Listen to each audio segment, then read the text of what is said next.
So in this session, we are going to be talking on increasing your chance of winning in life through attitude. Increasing your chance of winning in life through attitude. I'm sure some of us, or even all of us, we definitely know something about attitude. But I want to let you know that your attitude is what determines your altitude. It is not to say that if you just have a good attitude, everything will just work fine. No, that is not what we are saying, because there are other things you need to put in place for that attitude to deliver result to you. There are other aspects that you will need to put in place for your attitude to be productive.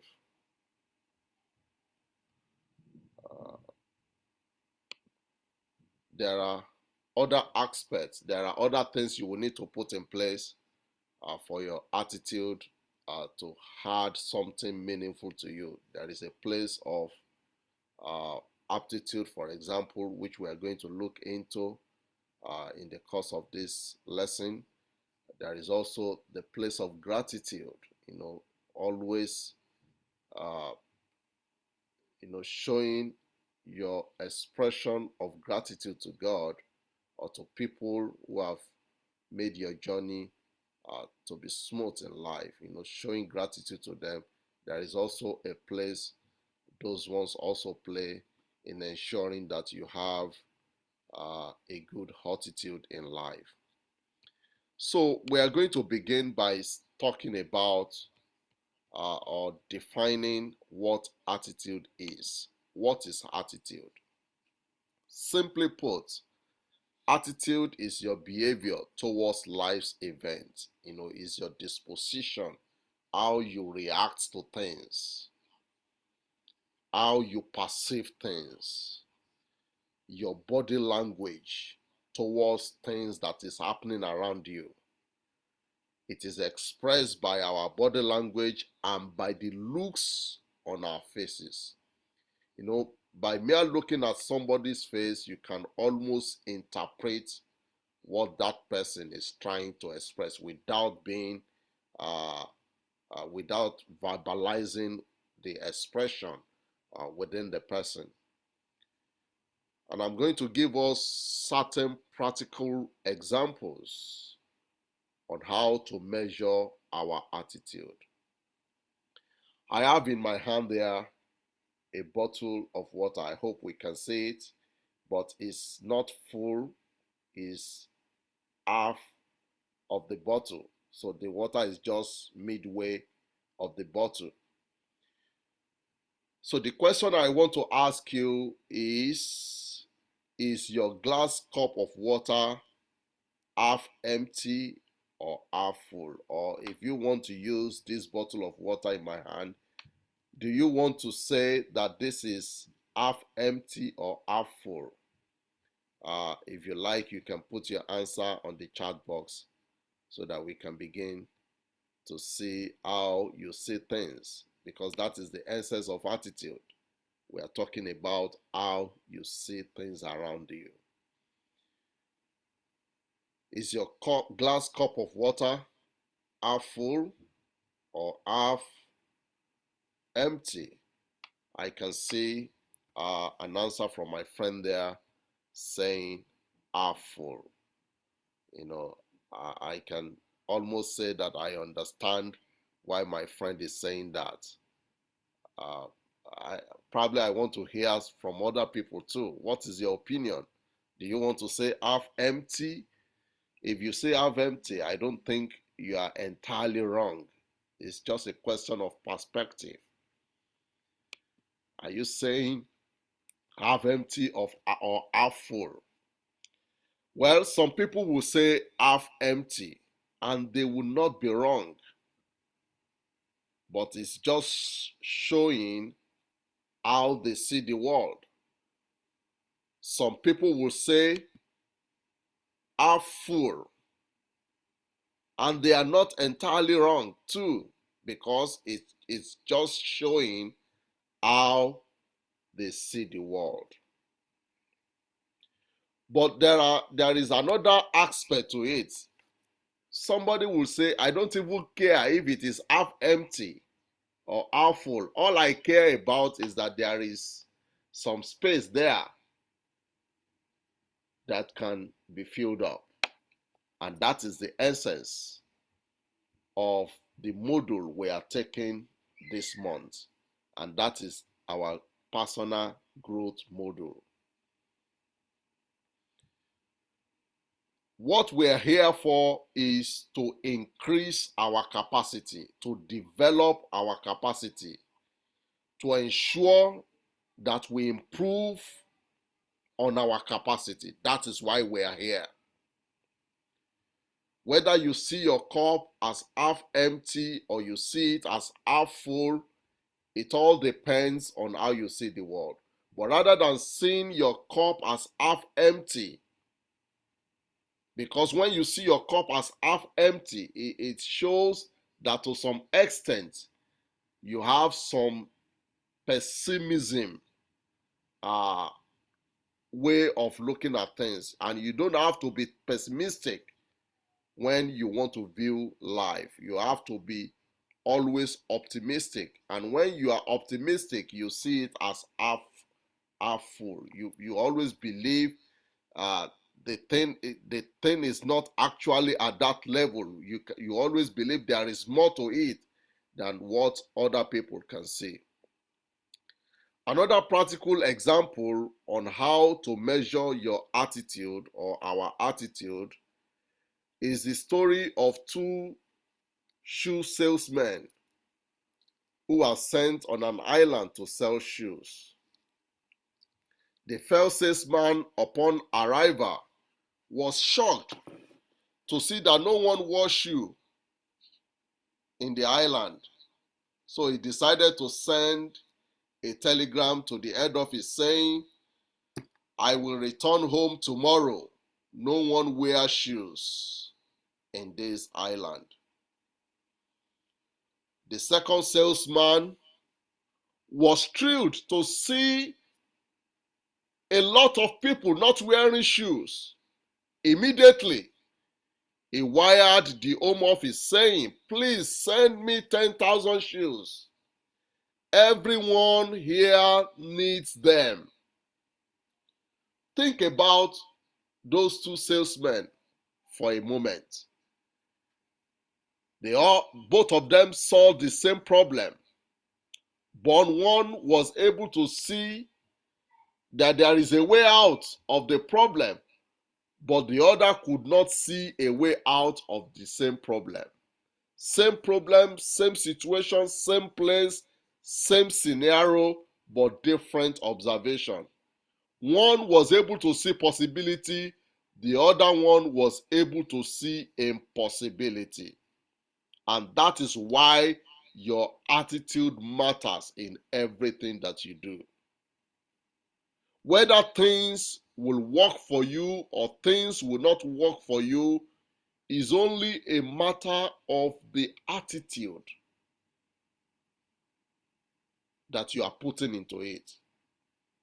It's only a matter of your disposition, your reaction towards the things that are playing in your life. Another scenario or practical example of how to measure our attitude is the story of a bumblebee flies. I know at one time or the other, every one of us must have seen a bumblebee before. Bumblebee flies because of a good attitude, not because bumblebee should fly. That is not the reason why it's flying. Bumblebee flies because of a good attitude. And according to the theory of aerodynamics, bumblebee should not be able to fly. And why is that so? Because number one, because of its size, because of its weight, because of the shape of the body in relation to the total wing spread. If you have seen a bumblebee, you will discover that the body of the bumblebee is way far bigger than the spread of the wing. So naturally, you will not expect the wing of a bumblebee to be able to carry that heavy weight. So scientifically or humanly speaking, bumblebee has everything to his own disadvantage. But regardless of the things that are disadvantageous to bumblebee, the bumblebees decides to fly nonetheless. Bumblebee scientifically is impossible to fly. However, bumblebee is ignorant of this scientific theory and flies anyway, making honey every day of its life. So therefore, I want to encourage you that with good and positive attitude, you too can make honey every day of your life, irrespective of the circumstances that are surrounding you, irrespective of the situation that you are currently going through. You can make your adversity to become an advantage for you. You can make honey every day of your life like bumblebee. So, why should I possess a good attitude? The most important choice that a man can ever have is to choose his attitude, regardless of the circumstances you are confronted with. You have to choose your attitude, and nobody is going to do that for you. Your parents are not going to choose your attitude for you. Your teachers are not going to choose your attitude for you. Your mentors, your personal coach or coaches are not going to choose your attitude for you. Your friends are not going to choose your attitude for you. The responsibility of choosing your attitude solely lies in your hand.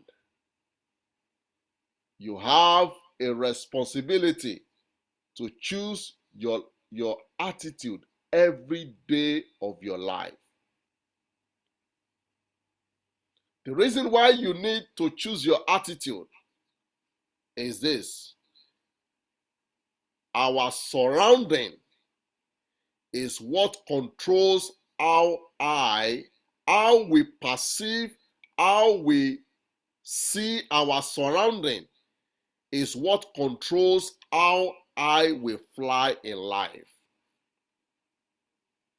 Like John Maxwell put it, he says, our surroundings controls our soaring.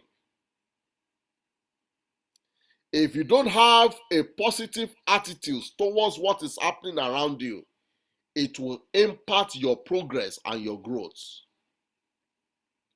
But if you have a positive attitude to what is happening around you, it will enhance your elevation and your upliftment in life. And John Maxwell put it this way. I'm sure we are all familiar with a turkey. Do you know that turkey is supposed to be in the class of a bird? And we all know that by nature, a bird is supposed to fly. But do you know that turkey really flies? Though it possesses wings, it has all the quality that should make him to fly. But despite those positive advantages, turkey refuses to soar. turkey refuses to fly. Why? Because turkey thinking plus turkey talk equals turkey walk. Turkey thinking plus turkey talk equals turkey walk. When you think and talk like a turkey, you will end up walking like a turkey. You will not be able to fly. But when you think and talk like an eagle, what do you think will happen to you? You will soar even beyond the sky. So you need to work on what you think. You need to work on how you talk, which invariably will affect the way you walk. It will affect your outcome. Now I'm going to talk about two laws. After talking about these two laws, you will agree with me that both laws are, if you look at them, they are very correct. There is nothing wrong with those laws because they are just the fact of life. But the only difference maker between those two laws is our attitude. That is just the only difference. The first law is Murphy's Law. And what does Murphy's Law say? Murphy's Law says nothing is as easy as it looks. And I'm sure you will agree with that. Nothing is as easy as it looks. Everything takes longer than you expect. That is absolutely correct. And if anything can go wrong, it will at the worst possible moment. Believe me, honestly, that is absolutely true. But now let's try to contrast Murphy's Law to Maxwell's Law. This is what Maxwell's Law says. Maxwell's Law says that nothing is as hard as it looks. Can you see that? And that is very true. Everything is more rewarding than you expect. That is absolutely correct. And if anything can go right, it will. And at best possible moment. Look at these two laws. They are basically stating the fact of life. But the only difference maker between the two laws is our attitude. If you will see the world, or if you will consider that things is not as easy as it looks, that everything will take longer than you expect, and if anything can go wrong, it will at the worst possible moment, you know what is going to make you believe that? Your attitude. But oftentimes, it is your negative attitude that makes you to see the world through that lens. And of course, if you believe that nothing is as hard as it looks, that everything is more rewarding than you expect, and if anything can go right, it will, and at best possible moment. You know what is making you to have that kind of thinking? Your positive mental attitude. Your positive attitude. That is the difference maker. So therefore, what do you do with these two laws? It means you simply need to balance your attitude with positive affirmation. Balance your attitude with positive affirmation. When I've shared this with many people over and over again. When I was in the universities, almost more than 20 years ago now. When I was in the university, when I'm faced with challenges that seems to be overwhelming, because during those time it was hard time for me. And my friend, like he shared in the first session, it was really tough time for both of us and for a number of friends that we were working together at that time. And whenever I am faced with a difficulty or an overwhelming situation, you know what I keep telling myself?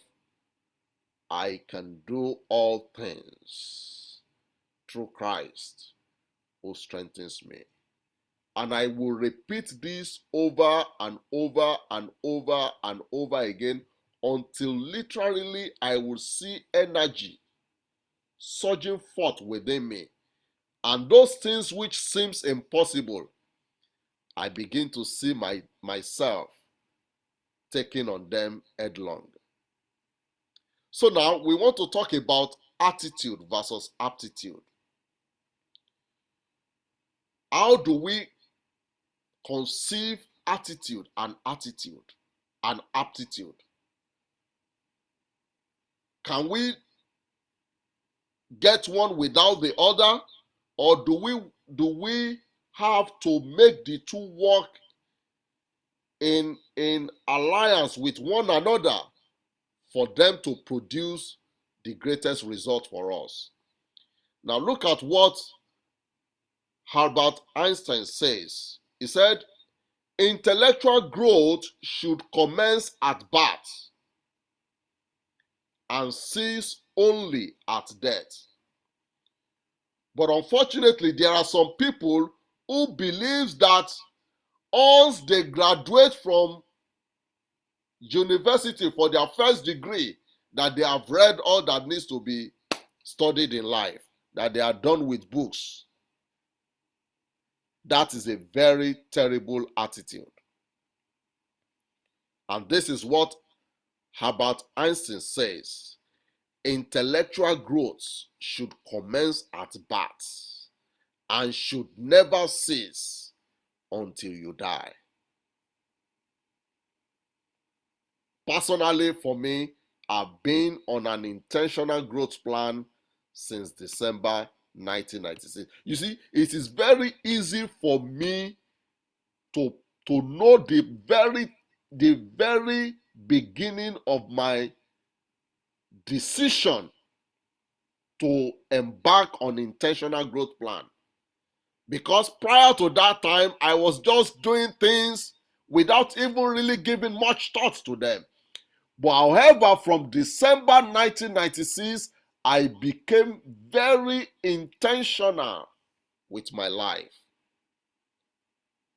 And I have kept to that intentionality from that time even up till today.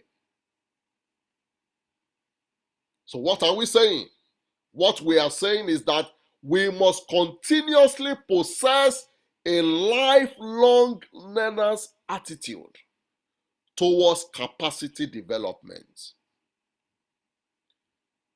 There must be a yearning within you to grow.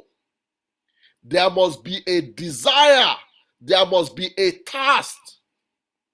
There must be an hunger within you to grow.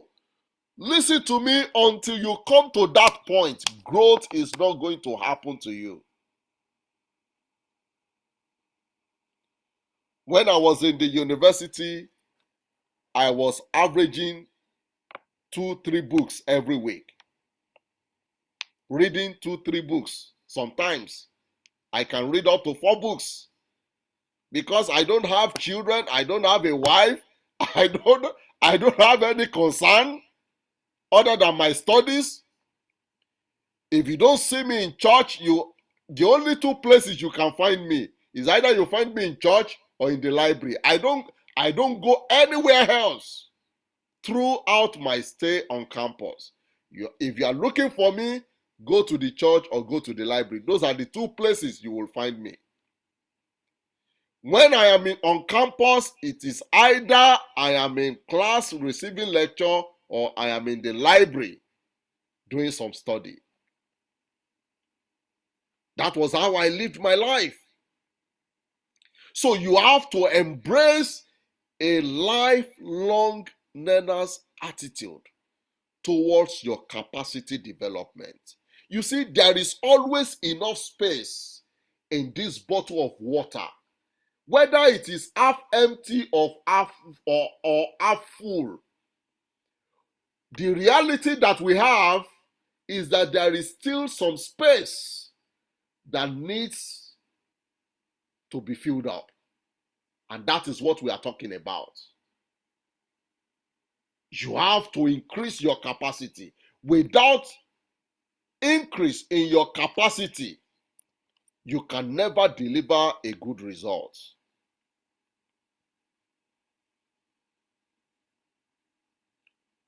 Delivering a better result requires improving your talent. You cannot rely on your talent alone. John Maxwell wrote a book some times ago. He titled it, "Talent is Never Enough." The day I read that book, I could literally see myself floating, because the ideas in that book was so much for me. Talent is never enough. So there is need for you to keep improving on your talent, which requires ongoing learning and professional development. Listen to me. Don't listen to people that will tell you that education is not important. Hey, don't listen to them. I heard some of those stories that all you need is your determination. I'm not saying it's not good to be determined, but if you need to improve yourself professionally, please go ahead and do so. Don't listen to those who tells you that you don't need a first degree to make it in life. You may not need a first degree to make it in life, but having a first degree will definitely enhance your ability to make it in life.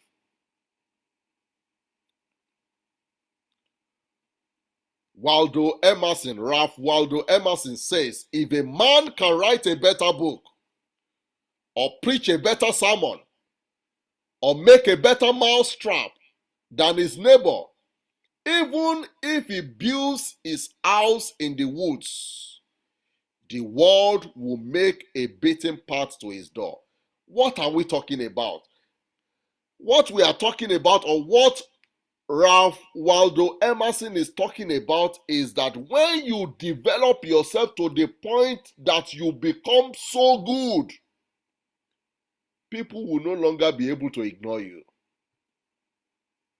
People may have looked down on you now, or they may be looking down on you now, but if you will embrace a good attitude and focus on your self-development and focus on your capacity improvement, I can tell you in the next 5 years, you will become somebody that people will not be able to ignore.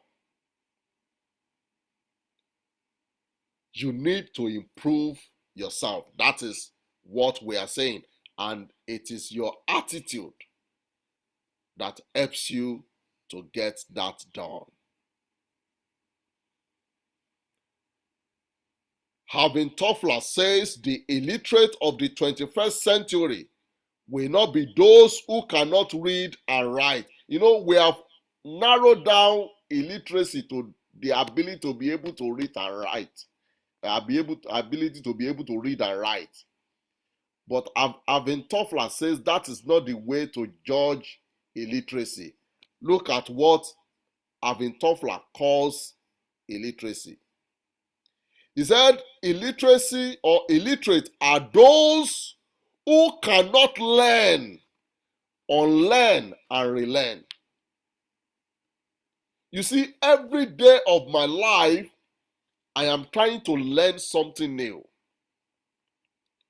I'm trying to unlearn something that I have learned over the years that were not so good, that are not delivering positive result to me, I am trying to unlearn them. And also, I'm also trying to relearn certain things that I have learned before that I know to be very good, but probably maybe I've not been able to take maximum advantage of them. I am still constantly relearning them so that I can be better at doing them. That is how to judge yourself whether you are illiterate or not. Your ability to learn, to unlearn, and to relearn.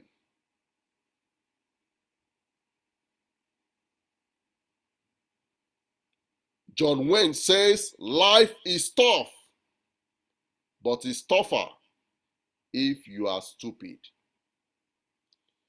And how do you become stupid? By doing nothing. You just live your life to chance. You are not paying any extra effort to improve on yourself. You are not doing anything to increase your capacity. You are not reading. You are not learning.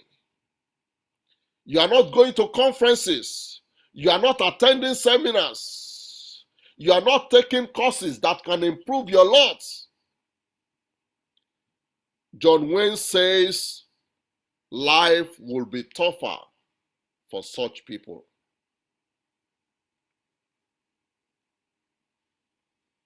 What do you like to talk about? What do you like to sing about? What in life gives you immeasurable pleasure? Those could be the clue to what you have been called to do. But it will only take a great attitude to unlock them. Without a good attitude, without a good and positive attitude, there is no way you can unlock the potential that is trapped inside of you. And DeWitt Jones says a bird sings not because it has an answer, but because it has a song. Listen to me, you may not always have answer to every issues that you are confronted with, but at least you must have a song to sing. There must be something that is unique to you. There must be something that you can call your own. There must be something that gives you immeasurable joy and pleasure and satisfaction. Give your attention to those. And you need a good attitude to be able to focus on those. So what are we talking about? What we are saying is that good attitude always brings positive change. Good attitude always brings positive change. We've just had some wonderful story about the Chinese bamboo tree. In fact, I don't even know why they call it Chinese bamboo tree, because all over Africa, particularly in West Africa, you have bamboo trees all over the place. And I don't think those bamboo trees were originally from China, because if you go to my village, for example, right at the back of my own father's house, you have a bamboo tree there. So I don't know why the term Chinese bamboo tree, I don't know where it comes from. Because all over Nigeria, southwestern Nigeria, you see bamboo tree all over the place. But let me tell you something about the Chinese bamboo tree, probably maybe that you don't know.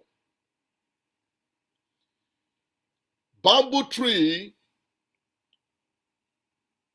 When you plant a bamboo tree, the first year, nothing happens to it. You water it, you fertilize it, rain falls on it, sunshine shines on it, you nurture it, you clear the ground around it, you give it the best possible care that you can give. The first year, nothing happens to Chinese bamboo tree. The second year, you fertilize it, you water it, sunshine shines on it, you clear the ground, you do all sorts of things to nurture the Chinese bamboo tree. The second year, nothing happens to Chinese bamboo tree. The same process happened. The third year, you fertilize it, you water it, the sunshine shines on it, the rains on it, and you do all the possible things you could do to ensure that the Chinese bamboo tree grows. The third year, nothing happens. Same thing goes the fourth year, nothing happens. Some people would have thought after 4 years, after 3-4 years, and we can't see result, probably maybe we should abandon this dream. Unfortunately, that is what is happening to a lot of people. They start a growth plan this year, and the first 2-3 years, they can't see any positive changes in their life. They abandon their growth plan. But that is not the way Chinese bamboo tree experiences its own growth. But however, in the 5th year, in the first 6 weeks alone, in the 5th year, the Chinese bamboo tree goes to a staggering 80 to 90 feet in just 6 weeks. The Chinese bamboo tree that refuses to grow in the first year, the second year, the third year, the fourth year, in the 5th year, just in 6 weeks, the Chinese bamboo tree grows to a staggering 80 to 90 feet. Now, did the growth occur just in the 5th year? My answer is no. And of course, you will agree with me that the answer is emphatically no. Chinese bamboo tree has been growing right from the first year that it was planted. But the only thing was that the growth was not known to people. People could not see the growth of the Chinese bamboo tree because what the Chinese bamboo tree was trying to do was to grow inward, to grow downward, to have a very formidable taproot into the ground so that it can be able to access nutrient from the soil. So therefore, people, what we are talking about is that for you to experience growth, positive change in your life, you must develop the attitude of a Chinese bamboo tree, who though the first 4 years, you cannot see anything that could indicate that the Chinese bamboo tree is experiencing growth. But however, in the 5th year, you begin to see changes. And that is why in this School of Transformational Leadership program that we are offering you, the minimum year that we are recommending for our students for growth project is to place themselves on 5 years growth plan. Because believe me honestly, if you can put yourself on 5 years growth plan, after 5 years, come and tell me if there are changes in your life or not. But do you know the beautiful thing about it? After that 5 years, you are not going to retire. You are still going to continue to grow and develop. That is the beauty of it. We are not saying you should grow for 5 years and then retire. No. After placing yourself on that 5 years growth plan, then you continue in that direction. You continue to grow in that direction. There is an anonymous saying which I want to quote here. It says, the only thing that is constant in life is change. Whether you like it or not, change is happening to all of us. Particularly in this 21st century, change is happening to all of us. I was just talking to a very to a young man some few days ago.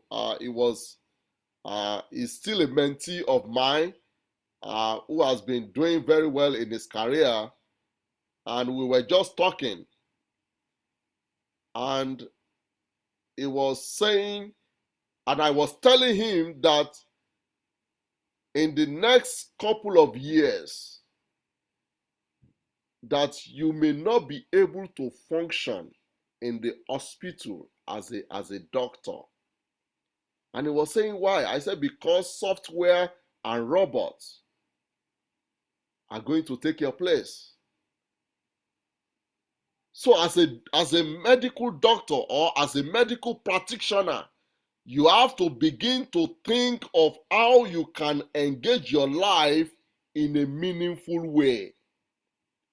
You have to invest your life in something that gives you meaning. That is the only way all of us will be able to excel in this 21st century. You are not going to find a job and work in that job for 35 years like those in the 20th century. That era is gone and is closed forever. Believe me honestly, if you take a job now, the maximum I can guarantee you in that job will probably be 5 to 10 years before you begin to think of changing the job.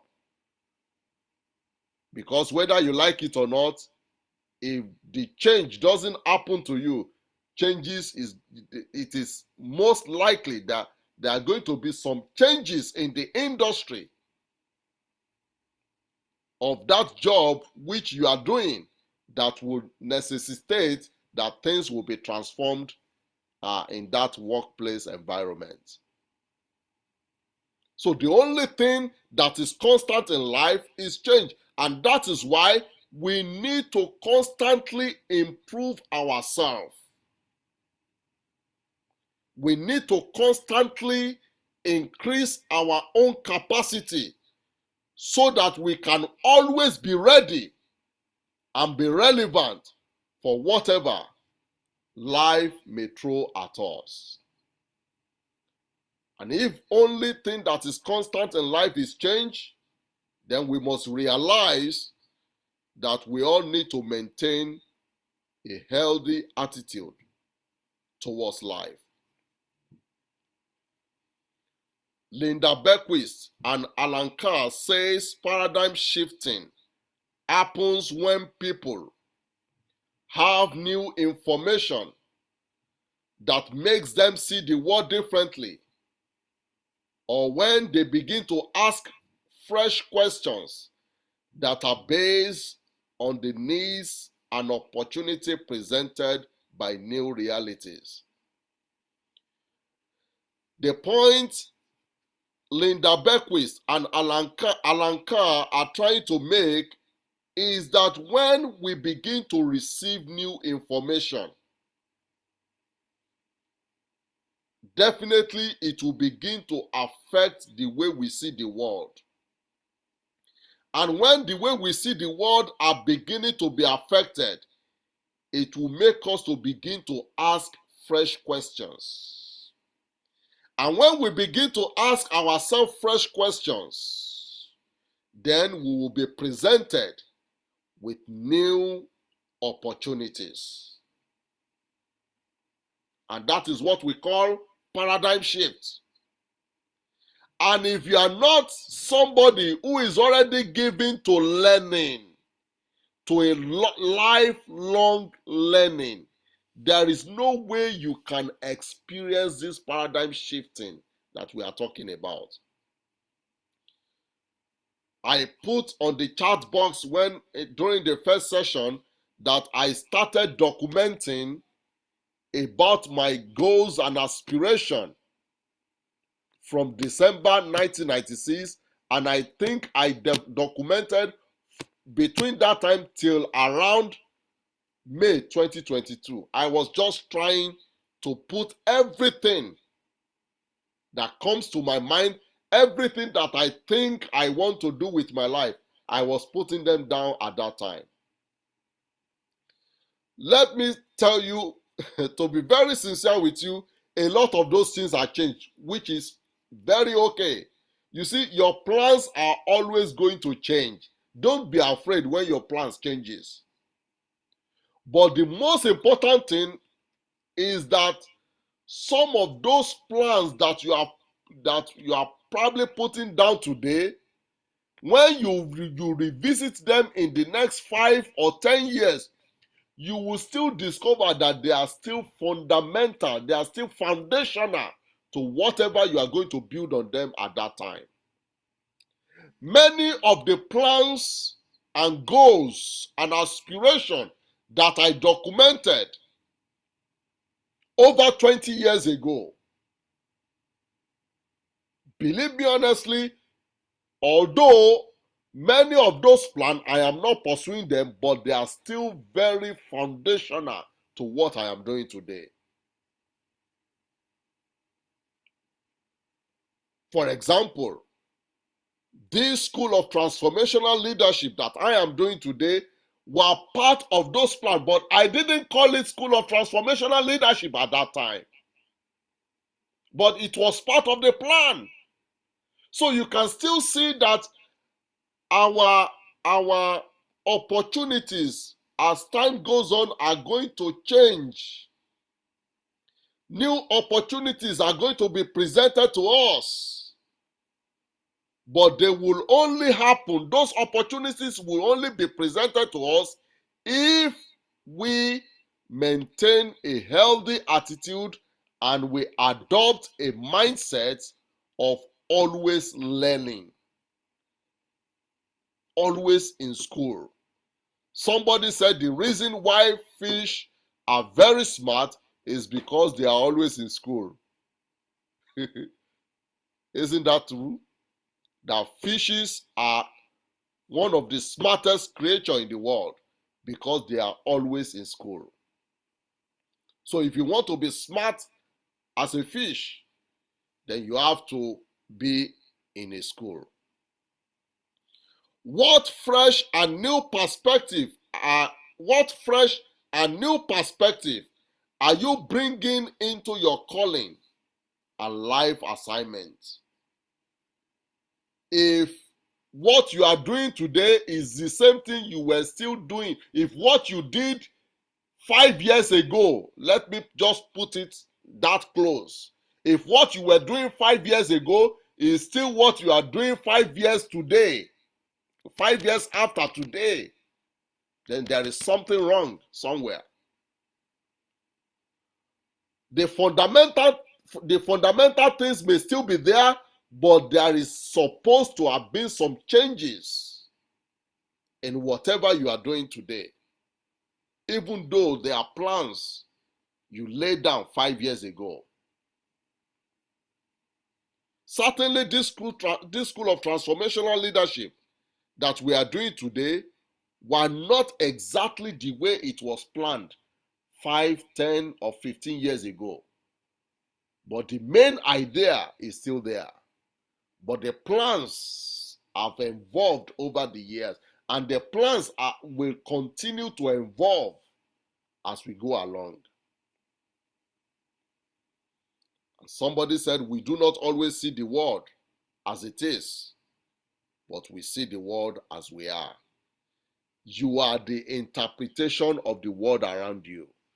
The way you see the world is the way you are, not the way the world is. The interpretation you are bringing to the world is the interpretation that you have within yourself. It's not the way, everybody do not see the way the world the way you are saying it. You are the one giving it a certain interpretation. So how do we fire up, or how do you fire up your attitude?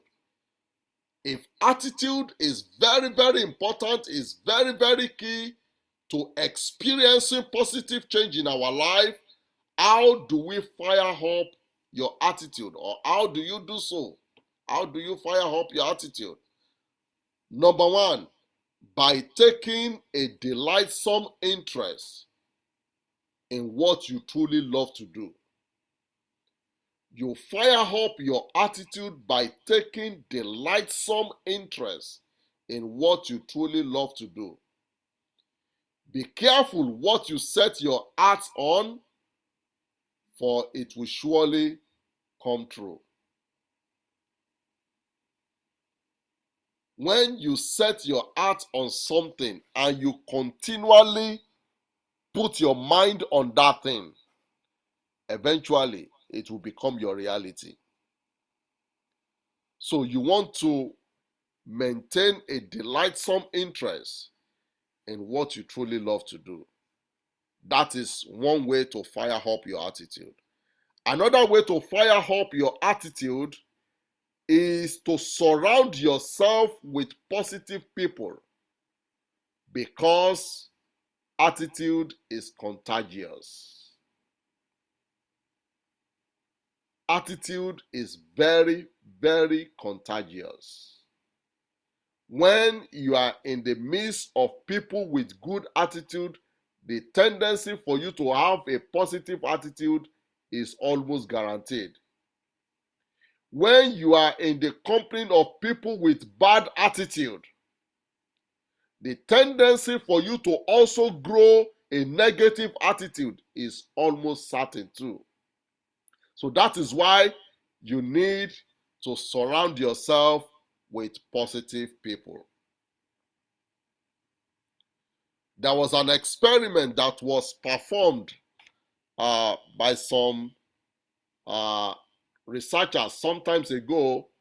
They are just trying to see how people can influence people with their behavior. And so this researcher decided to put a banana somewhere somewhere in the within a cage, and they put some monkeys within that cage, about 4 monkeys in the cage, and they put a banana on top of the cage so that those monkeys can climb to take the bananas. So each time any of the monkeys tries to reach out for the banana, they will pour a very cold, very chilly water on the monkey, and the monkey will run back. And each time every monkey tries to reach the banana, the researcher kept doing that until those monkeys decided not to reach out to the bananas. Then one by one, the researcher began to replace the 4 monkeys that were in that cage. They decided to replace those monkeys one after the other by a fresh monkey. So each time the new monkey that has just been introduced into the cage tries to reach out for the banana, the other 3 monkeys that had the experience of the cold water will quickly pull down the monkey so that it will not be able to reach the banana.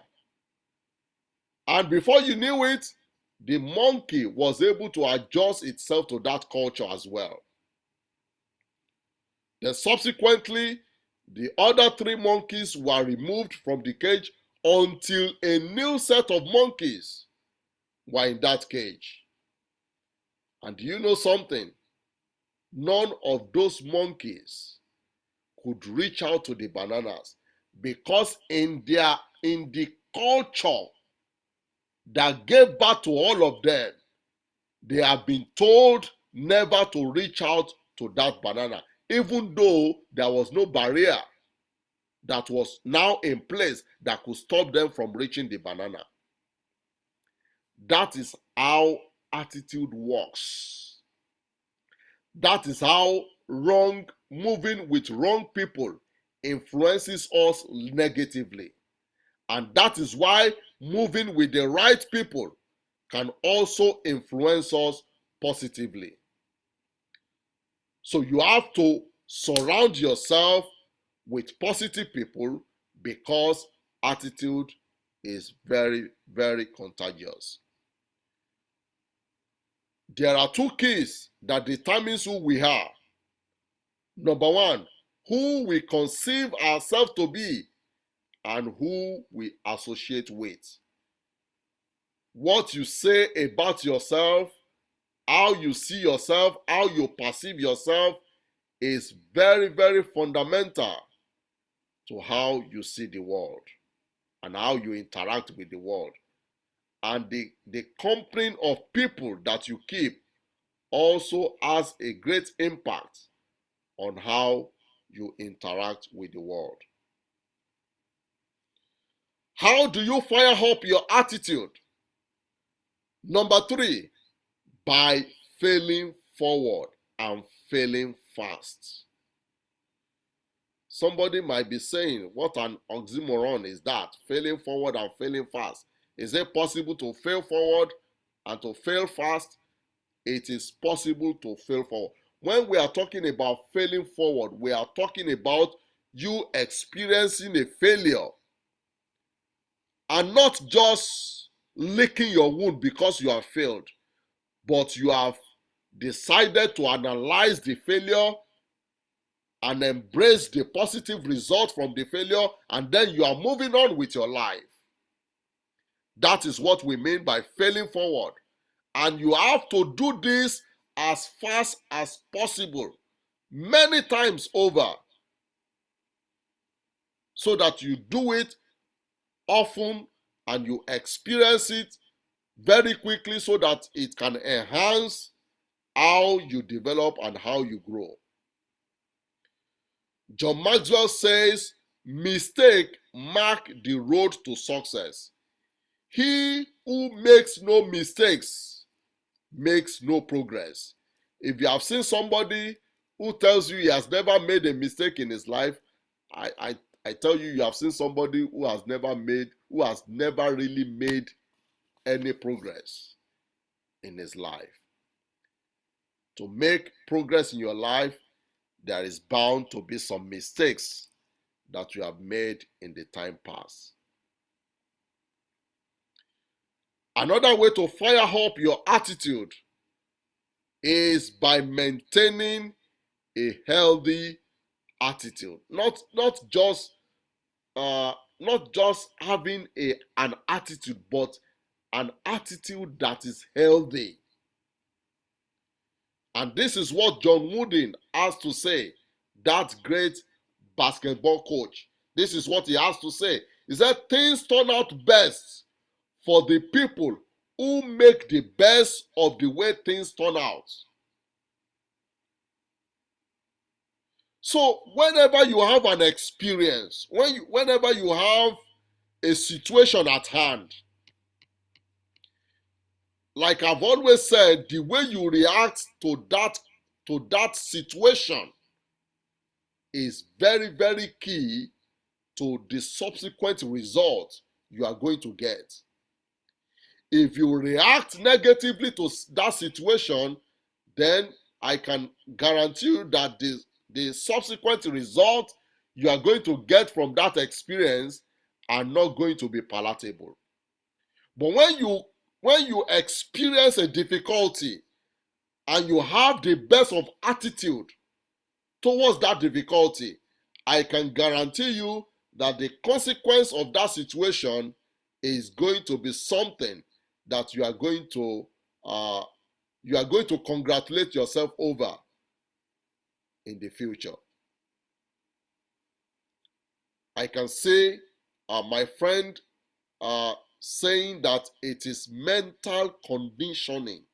You have to be able to condition your mental faculty in such a way that it helps to bring the positive side out of you. It helps you to make the most out of the opportunities that are available to you. Uh, I have a little.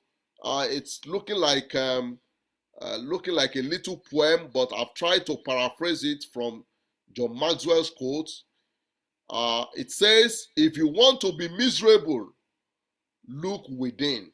Now, it's not that it's entirely bad to look within, but the look within we are talking about here is when you are looking within yourself and you cannot see any positive thing that can come out of your situation. You are just depressed. That is what we are talking about. If you want to be miserable, it says look within. If you want to be beaten, look back. And you don't want to keep looking back. Because when you look back, you see a lot of errors you have made. You see a lot of mistakes that you have made. A lot of errors that you have committed. If you want to be inattentive, you look around. That is distraction. If you don't want to pay attention to what is currently happening in your life now, all you just need to do is to start looking around. And when you start doing that, you become inattentive. And if you want to be apprehensive, you need to look ahead, and you will look ahead. And looking ahead here does not necessarily mean that you are hopeful for the future. What we are talking about is that rather than making you to be hopeful for the future, you are looking into the future with anxiety. You are looking into the future with anxiety. But if you truly want to be successful, you need to look up. And what is John Maxwell trying to say? What John Maxwell is trying to say is that if you truly want to be successful, you need to be able to connect to your Creator. You need to be able to connect to your source. Because that is the beginning of every great thing that will ever happen in your life. You need to look up. And that is why the Bible says they look unto him and they were lightened, and their faces were not ashamed. They looked unto him and they were lightened, and their faces were not ashamed. Why is attitude a determinant of your altitude? Why is attitude a determinant of your altitude? In the first slide of this presentation, we said that it is your attitude that determines your altitude. Now, we are now asking ourselves, why is that so? Why is attitude a determinant of your altitude? Number one, if you will change your thinking, then you can change your life. Somebody said, a man is what he thinks all day long.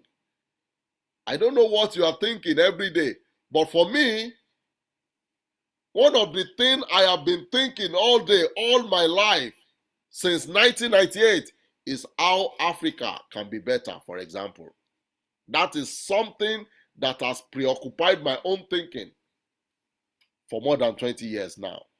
How Africa can be better.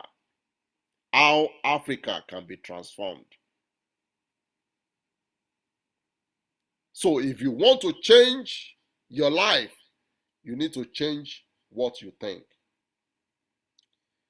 Amy Vanderbilt says, when we learn to give thanks, we are learning to concentrate not on the bad things, but on the good things in our life.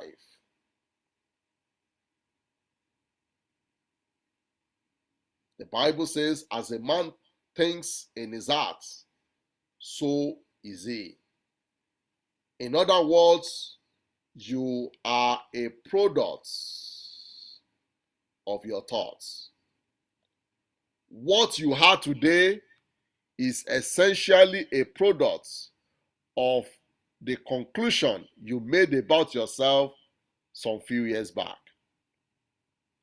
You know, my friend was asking us a question when he was doing his presentation on intentional growth plan from humble beginning, from humble start.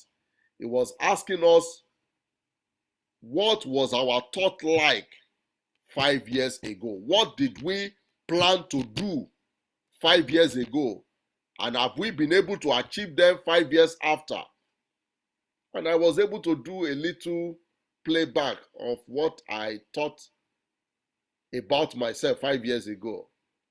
And joyfully, I can say all the things, not some, all the things that I thought about myself 5 years ago have been achieved today. And that is not to say that I don't have anything else to achieve again. After achieving those ones, I had already set a new goal and aspiration for myself. And hopefully in the next 5 years, I should be able to see myself on the other side too. So the question I want to ask you at this time is your glass cup of water still half empty or half full? How do you see the world now? Is it still half empty or half full? Listen to me. Your answer boils down to your perception of the world around you. That is the summary of everything. If you are able to say my glass cup of water is half empty, it just boils down to your perception. How you see the world. If you are able to say my glass cup of water is half full, it's just your perception. Nothing has changed with the water. It's just the way you see the world. So the question I want to ask you is, which lenses are you using to view the world? How do you see the world? What is your interpretation of the world around you? That is your attitude. John Maxwell says life is 10% what happens to me and 90% how I react to it. Wow, what a powerful quote. Life is 10% what happens to me, because what happens to you, you have no control over that. But how you react to what happens to you, that is where your attitude comes in. And that is about 90% of your attitude. John Maxwell further still says, all things being equal, attitude wins. All things not being equal, attitude sometimes still wins. So, in other words, there is no way you can overemphasize the role of attitude in our journey to greatness. You cannot overemphasize it. If you underestimate it, you do it at your own peril. If you don't think it's important, you are missing a lot. Attitude is very, very crucial, and you need a good and a healthy attitude for that matter. So what are the perils of possessing a wrong attitude? What are the perils of possessing a wrong attitude? Now, look at what John Maxwell says. John Maxwell says the approach of many people because of a wrong attitude is, if at first you don't succeed, destroy all the evidence that you've ever tried. I think I have been there before. Sometimes when I don't succeed, maybe this is a confession. If I don't succeed in some areas that I hope to have achieved some success, what I try to do is to try to destroy the evidences that I ever tried. But John Maxwell is telling us that that is not a good attitude to adopt. It's a wrong attitude. Rather than destroying your evidences that you ever tried, what you should do is to analyze that negative experience, that experience that is not bringing so much joy to your life. Analyze it, look at it very critically, and see what you can learn from them.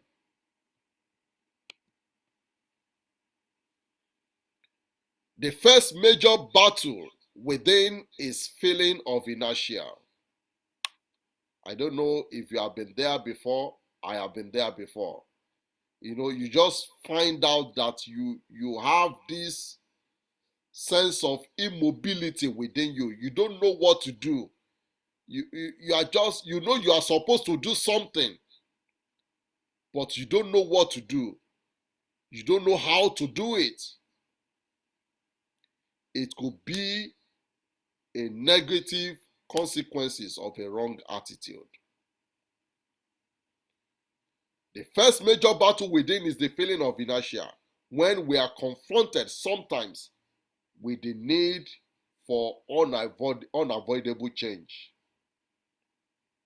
We don't know, because we all react to changes either positively or negatively, and in most cases our reaction to changes are always first of all negative, because we don't like things to change. We always love the status quo. We always love the things around us to continue the way they are. We don't want any disorganization around us. But the truth about life is that things around you will change. And you need to embrace those changes with positive attitude. And when you are confronted, when you have the feeling of inertia, when you are confronted with the need to confront an unavoidable change, the result of such negative attitude is either you run into frustration, you begin to experience miseries, you begin to experience failure, you begin to experience pain, and ultimately, you experience defeat. So that is one of the dangers of possessing a wrong attitude. So at all times, you always want to maintain a very positive attitude towards life. John C. Maxwell says attitude is the determining factor of whether our failures makes or breaks us. You see, nothing is wrong with failing. Failure is not your problem. We all fail to become successful. In fact, every company that you see today was once a failed experiment. Every innovative idea that you see today was once a failed experiment. But because of positive attitude, those innovators eventually arrived at what eventually works. So that is why you need to maintain a good and a positive attitude at all times. So when you are experiencing failure, what attitude, what disposition are you putting towards that failure? The kind of attitude and disposition you are putting towards the failure will determine whether it will make or mar your life. Douglas MacArthur says that there is no security on this earth. There is only opportunity. What you see as disadvantage, some other person will see it as an opportunity. And I love the way Napoleon Hill puts it. He said, every adversity has within itself equal or even greater opportunity. So in every adversity, there is always an opportunity for development. There is always an opportunity for growth. There is always an opportunity for greater results. So don't just think that what is best for you is to just find a secure place where you can put your head and you lie low and life will just continue like that. There is no such thing as security on this earth. Everything that looks like an adversity to somebody is an opportunity to another person. So begin to train your eye to see opportunities in every adversity that comes your way. How do you overcome a bad attitude? I think this should be very good for all of us. How do you overcome a bad attitude? Number one, by having the expectation of better days ahead. You must always be hopeful.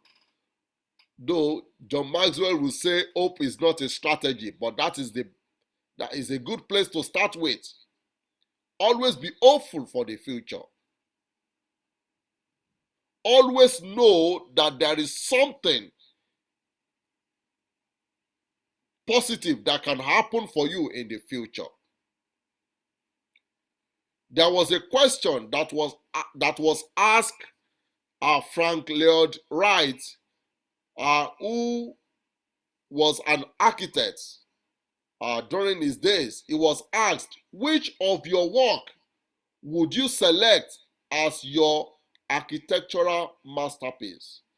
And as at this time, he was age 83 when he was asked this question. And Frank Lloyd Wright was quick to respond, my next one.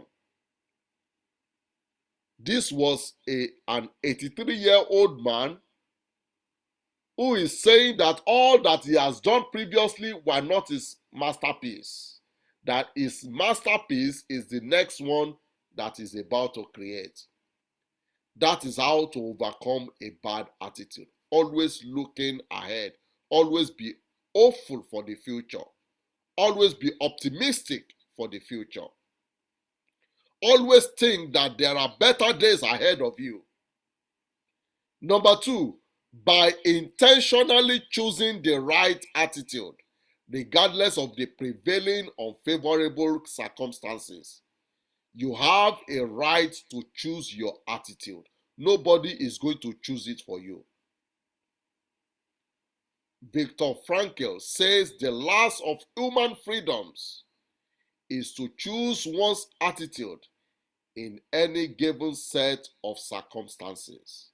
You have to be able to choose your attitude. Nobody is going to do it for you. God is not even going to choose your attitude for you. It is your sole responsibility to choose your attitude.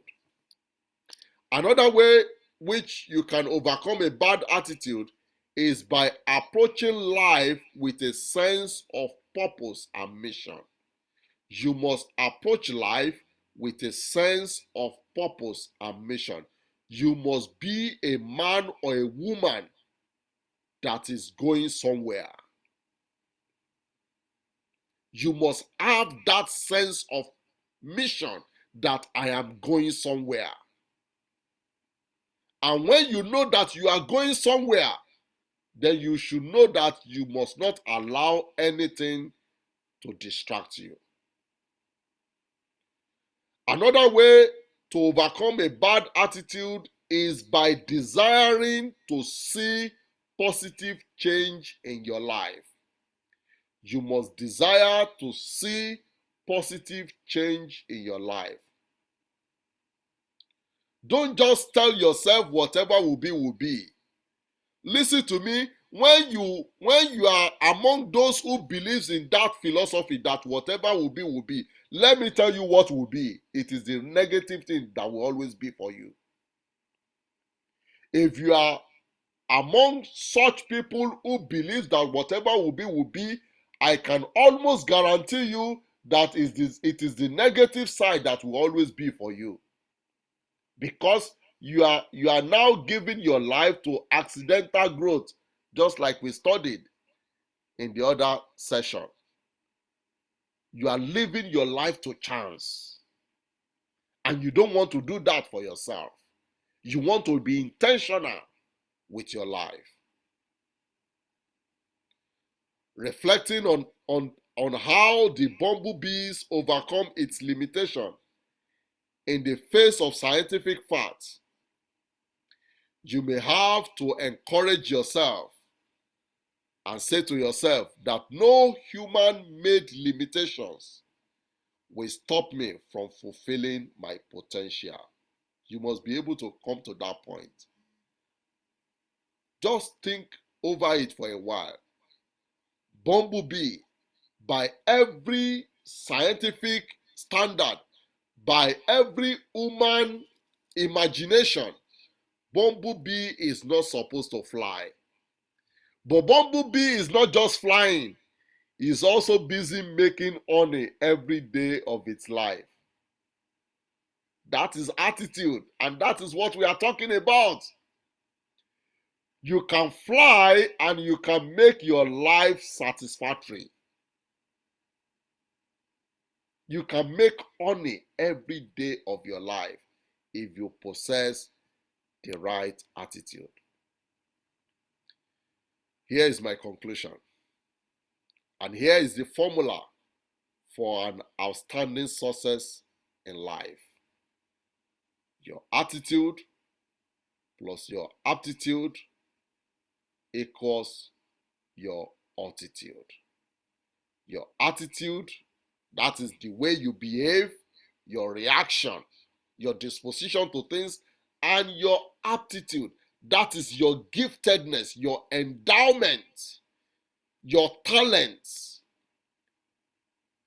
will be equivalent to your altitude, how high you will fly in life.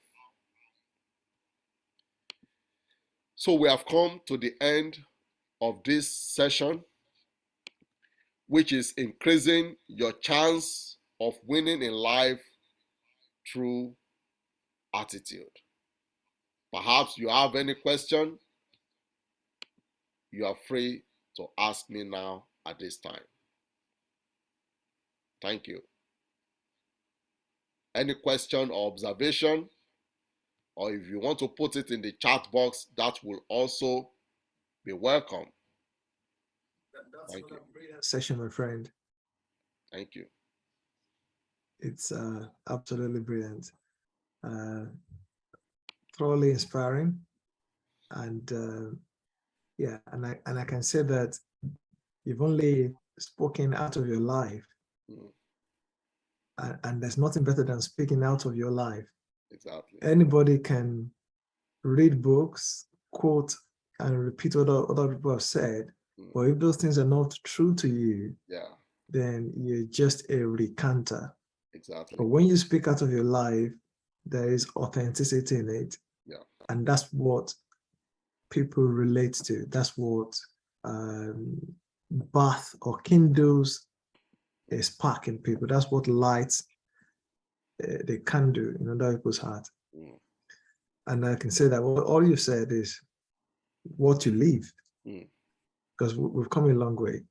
Exactly. So thank you for sharing those with us. And I, like you said, I really, really do hope we hear back from everyone. Is it reasonable to say that people we just go around the table, let people just say something, maybe a word or two, even if it's 30 seconds? That way, that can be part of our expectation that when we come to a session like this, you be ready to also say something. Exactly. Do you know that in some cultures, in the old times, part of the damaging thing that they did to Africans was that they were to be seen but not heard. And then forced it. So you just see people of African heritage, they'll be busy in the kitchen, moving something around, serving the table, but they would not say one word because they were to be seen but not heard. So that's part of what we're challenging and changing. No, you are to be seen and heard because there's value in you. So share that value, say it, and that's one chance to get better. The more you learn to verbalize your thought, the better you become at it. Yeah, the floor is open. Maybe I should begin with Yetunde Oni. What do you have to say? If it is just one word, we want to hear from you. Yetunde Oni, are you there? Unmute yourself and just say one word.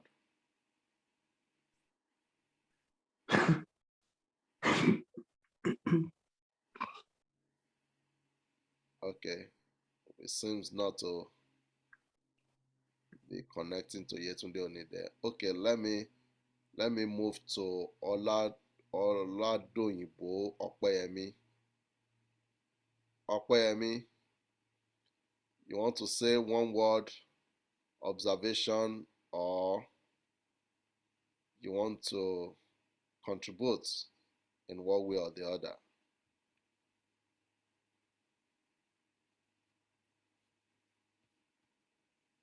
Who else do we have on the screen? Okay, Ayobayo. Hi, sir. Yeah. Thank you for the presentation, sir. You're welcome. I actually missed a huge part of the presentation because of a power issue here. Okay. I was offline for a while. In fact, I just came back when you were talking about Napoleon. So I grabbed the first place where you talked about the bottle, like being pessimistic and being optimistic, that we should try as much as possible to be optimistic every time. Exactly. Like somebody who saw that bottle and feels like it is half empty is not being optimistic. Yeah. So, but it's just the way he's saying it. Yes, but the other person that sees it and say, okay, it is half full, is optimistic that yes, he just need to add more to it to be full. Yeah. At least he's canceling that word empty. Then so I hold on to that we have to be optimistic every time. Every time. Whatever situation we are passing through, whatever is going on around us. Then I also noted the definition you gave attitude as our reactions to situations around us. Yeah. The life matters around us. Yeah. So I have actually been able to hold on to a lot of things, at least the few ones that I was able to attend, bar this power issue that I have here. At least I want to say thank you for the enlightenment, sir. May God continue to bless and increase your knowledge, sir. Amen. Thank you very much. Thank you so much, sir. That was a very powerful summary of the whole lesson. God bless you. Yes, sir. All right. I think we've come to the end of today's session. We are able to make exactly 3 hours, but because we came in late, so we are not short of the 3 hours.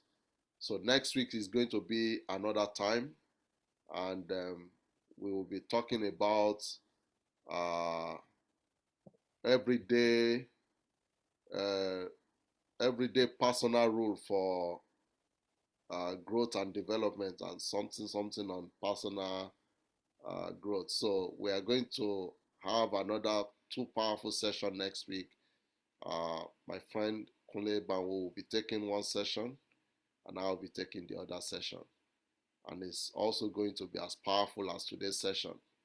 So you can be expectant that something is going to rub off on you that will influence your life positively. So we want to appreciate everyone for logging in.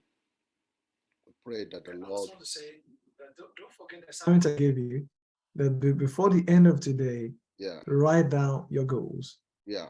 Some of them have started writing that. Some of them have fantastic. Started. Yeah. That's good. And I hope you can also listen to the recording and come with at least an observation or a question that we can start with the next time. Yeah, exactly.